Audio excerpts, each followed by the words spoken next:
warahmatullahi wabarakatuh. Selamat pagi, salam sejahtera bagi kita semua. Pertama-tama marilah kita panjatkan puji dan syukur kita atas kehadirat Allah Subhanahu wa taala yang telah memberikan kita nikmat iman, nikmat kesehatan sehingga saya dapat menyelesaikan materi saya di pagi yang cerah ini. Tak lupa pula kita kirimkan salawat serta salam kepada junjungan kita Nabi besar kita Nabi Muhammad Sallallahu Alaihi Wasallam yang telah membawa kita dari zaman jahiliyah menuju zaman yang terang benderang seperti yang kita rasakan pada kesempatan kali ini. Baik, perkenalkan nama saya Abdul Rahman dengan NIM 2202201. Saya berasal dari Universitas Muhammadiyah Sinjai, Fakultas Ilmu Sosial dan Ilmu Politik. Pada kesempatan kali ini saya akan membahas materi mengenai pengertian politik dan pandangan politik secara harfiah. Apakah betul politik itu hanya kekuasaan? Nah, sebelum sampai ke pembahasan itu, mari kita simak dengan baik apakah politik itu. Politik berasal dari bahasa Yunani yang berarti politika, yang artinya berhubungan dengan negara. Akar katanya yaitu ada dua, politis yang artinya berhubungan dengan warga negara dan polis yang artinya negara kota.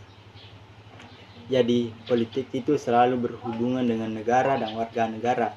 Jadi kalau kita berbicara tentang negara, misalnya apa kewajiban warga negara, apa hak warga negara, bagaimana kewajiban negara bagi warga negara. Jadi politik itu tidak jauh-jauh dari dua hal itu, yaitu negara dan warga negara.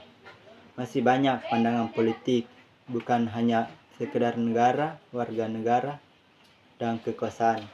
Tetapi banyak hal, salah satunya menurut Profesor Ramlan Surbakti pada tahun 92, dia menyebutkan ada 5 pandangan tentang politik. Pertama itu paham klasik, dengan mentok utamanya Plato. Menurut pemahaman Plato, politik dimaknai sebagai usaha bersama atau common future. Apa sih yang dimaksud dengan kebaikan bersama? Contohnya kesejahteraan, keadilan, dan sejenisnya. Jadi betapa mulianya politik itu. Kedua itu paham kelembagaan, yaitu segala upaya yang berkaitan dengan kelembagaan negara dan pemerintah. Jadi politik itu berkaitan dengan bagaimana negara itu dikelola, bagaimana pemerintahan itu diatur, dan sebagainya.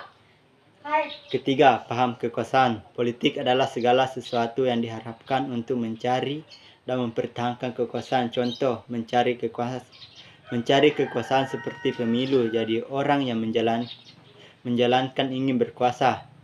4. Dalam rangka mencari dan mempertahankan sumber yang dianggap penting. Jadi politik itu bisa saja menimbulkan permasalahan karena ada dua orang yang saling bertentangan.